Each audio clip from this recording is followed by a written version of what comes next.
Yeah, it's the Archivist, y'all, exclusively interviewing Kato on the Track, aka Kato, production in-house producer for Funk Volume. What up, what up? And who is the in-house producer for Funk Volume, Kato on the Track, the extraordinaire. Kato on the Track is a Funk Volume producer, born Christopher Jew out of Fairfax, Virginia, and now an AT alien living in Atlanta. I just try to enjoy life, cook Asian food, enjoy myself. That's all I do. Sucks at cooking. And we going back to high school and band class, the instruments, violin and the drums, the percussion, Fairfax. Oh yeah, that's crazy, yeah. So I credit all my musical talent to coming up in high school and middle school, being in band, playing percussion, just being around that musical environment. That's really what contributed to my start to becoming a producer. And Philly, incarnation, can't underestimate the real MCs. Man. Then what happened? Kato EP, the name was made. Yeah, taking it back, damn. Yeah, so in Philadelphia, me and my homeboy, Oathman, he was at Temple University, I was at Drexel University in Philadelphia, and we were high school friends, so we started this rap group called CURE, Can't Underestimate Real MCs, and I was one of the MCs, he was the other MC, I did all of the production, and that was my first start into the rap game. So if you're lucky enough, you might have a signed copy of our CURE demo. That's the only one in existence. And influences from DJ Premier, Jay Dilla, now Drummer Boy, and Lex Luger. A lot of up-and-coming artists and producers praise you too. Let's hear it. Hey, my main influences when I first got into hip-hop, I was living at Philly at the time, but you know, I was a big fan of the Roots, and I know the Roots did a lot of work with Jay Dilla, Black Thought. So, you know, Jay Dilla, Dr. Dre, fucking DJ Premier, they were all they were all my big influences when I got into hip hop. So, shout out to them. And then on to the Ears and Voices and the Time series on the SMKA, a Kato production. Break down your project. Yeah, so when I moved to Atlanta, I linked up with a production group out of Atlanta called SMKA, Supermarket Knife Attack, and they brought me on as a producer. And when we started working together, I started putting out projects, production projects, and my first project with them was a Kato production, and that was basically just a compilation of a lot of tracks that I produced, unreleased and released. I mean, as soon as I started working with SMK, we just started dropping music and just trying to get the Atlanta scene familiar with who Kato on the Track was, because no one knew who the fuck I was, because I wasn't born and raised out there. But you know, now they know. And East Side, it's how it's began. Share on the history, and have you taught Jaron Benton any martial arts? I taught Jaron Benton all the martial arts that I know. So everything he knows was learned through me. And the East Side, you know, Jaron's from the East Side. I've never lived out on the East Side. I'm on the North Side of Atlanta. So, you know, I rep that. But yeah, Jaron's a bitch. And the connection with Dumbfounded and Thirsty Fish, Yeah. Rapper O's, and Party Snatchers. Yeah. Project Blowed affiliate. Project Blowed, man. I've heard of Project Blowed through, like, you know, just because their movement in LA is so heavy, like, you know, and I was a fan of battle rap before I even started to get into music. I would always watch battles, and, you know, Dumbfounded was one of the only Korean cats that was putting on at that time, and he was killing the battle rap scene, and then he transitioned into music. So, you know, we eventually linked up. I was in Atlanta, he was in LA, but he would be touring all around the US. He had some stops in Atlanta, and I finally got to meet him. And then we just worked on some music. I did some music for his group, Thirsty Fish, and then I produced a song for him called Rapper O's, which was on his, I think, his first project. And shouts to Open Mike Eagle on that one. Yeah, Open Mike Eagle. I know he's a part of that crew too. And the Atlanta collaboration show, and then working with the Team Backpack Cypher. Yes. So props on those beats. Thank you. Killer. Thank you. So collaboration is like a showcase for Asian American artists, and I've been on collaboration like 2 or 3 times, and this was back when I was still rapping. I don't do that shit anymore, so don't look for my music. But yeah, I performed that collaboration a few times. Team Backpack Cyphers, yeah. So I linked up with Team Backpack eventually, and I produced a lot of their ciphers, the one with Chris Calico and Herb the Phenom, Aquelio, Black Pegasus, Black P out of Colorado. We're gonna be hitting Colorado soon. Yeah, so shit was dope. And any tour stories together with Jaron Benton?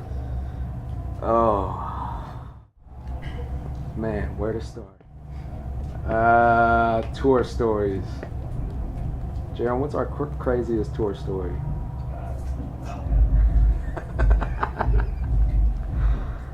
I just gotta shout out all the groupies. The groupies show mad love to your boy. Not to Jaron. They show mad love to me though. So I gotta shout out all the groupies. Y'all show me a great time everywhere I go. And now signed to Funk Volume, the in-house producer, also doing production with Dizzy Wright's The First Agreement. Yeah. And The Golden Age. Banging. Shout out to Dizzy Wright. First Agreement, I got a song on here that I produced called Hotel Stripper featuring Jaron Benton. And then on his Golden Age project, I produced a joint called Step Your Game Up featuring Jaron Benton and Tory Lanez. But yeah, Funk Volume is the team now. I signed to them about a month and a half ago. And we're just going to keep working. We're trying to take over this independent shit. So that's the team. Oh, by the way, I don't know if it's just coincidence, but all of Funk Volume producers are Asian for some reason. I'm 100% Korean. Rikio is half, I think, Japanese, and then DJ Hoppa is half Korean. So I don't know if that's pure coincidence or if they planned it that way. Jaron Benton is 100% Korean too. Half Korean. So shout out to Funk Volume, man. Signing Korean producers around the world. And then Huffing Glue with Hasselhoff and Freebasing with Kevin Bacon. Elaborate on your production. First came Huffing Glue with Hasselhoff. I think on this joint I only had one song? Yeah, I had one song that I produced on here that kind of got like a good little buzz around Atlanta, and that song was called Justin Bieber featuring Els Jenkins. So if you don't have this, you gotta get this project first before this one and My Grandma's Basement. So after we did that one, we did this one. This was when I did, how much of the production on here? I did like maybe half? Yeah, I did most of the production on here. Jaron didn't do shit. I wrote all his raps. I produced it. So this was the next project that we did after Huffing Glue with Hasselhoff. Got a lot of songs on there that I produced. It's a classic.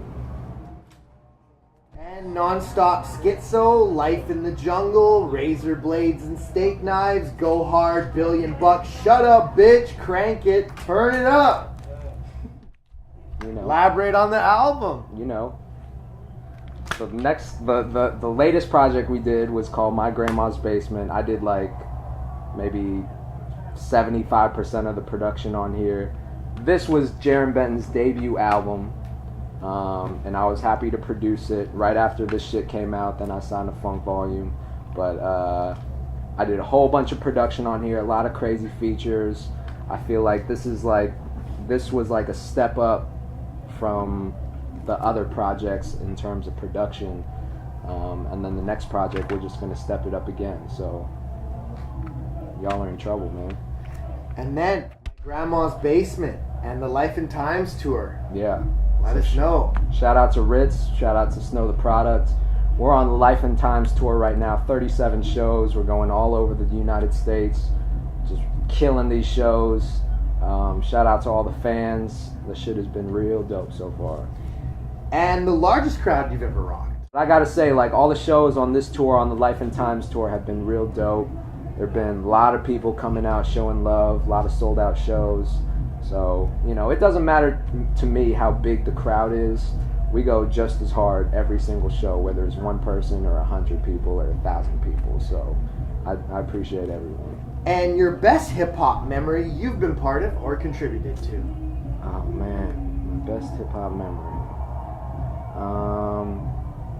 I don't know that I have one. Tell about the time you blew Frank Ocean. Damn. That didn't happen. My best hip hop memory, I wouldn't say I have one memory in particular. I would say the entire journey of just rocking shows in front of like literally like a few people in Atlanta and coming out to like Seattle, Washington and doing shows in front of like a few hundred people. It's just been the whole process of how things have happened that have been like a collective memory of this music shit, you know? So that all together, I mean, I'm super grateful that I'm able to do what I do. And Kato's Revenge, what can we expect? Kato's Revenge, bitch! So Kato's Revenge is gonna be my first compilation that I'm gonna drop through Funk Volume. It's basically just a compilation of released and unreleased music. A lot of features on there. Jaron Benton, Chris Webby, all the Funk Volume. A lot of like a few strange music artists. So look out for Kato's Revenge. I'm hoping to drop that January, February next year. And you have anything to say to Canada? Hey Canada, I'm looking forward to rocking with y'all. I haven't been to Canada yet at all. So hopefully next year, 2014, I can come rock with y'all because I heard a lot of good things about Canada. So I'm super excited about that.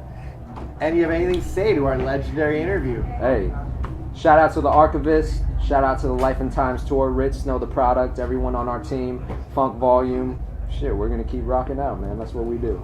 And you got any shouts? Shout out to my Twitter and my Instagram, @KatoProducer. Shout out to my Facebook, @KatoProducer. Hit me up. I try to respond back to everyone who hits me up on my social networks. Hit me up, man. And shouts to Kato and Sterling and King Dame. The whole Hobson, team. The whole team. The whole Funk Volume family. Turn it up. And this is the Archivist. And you already know the name, y'all. Kato on the track, bitch.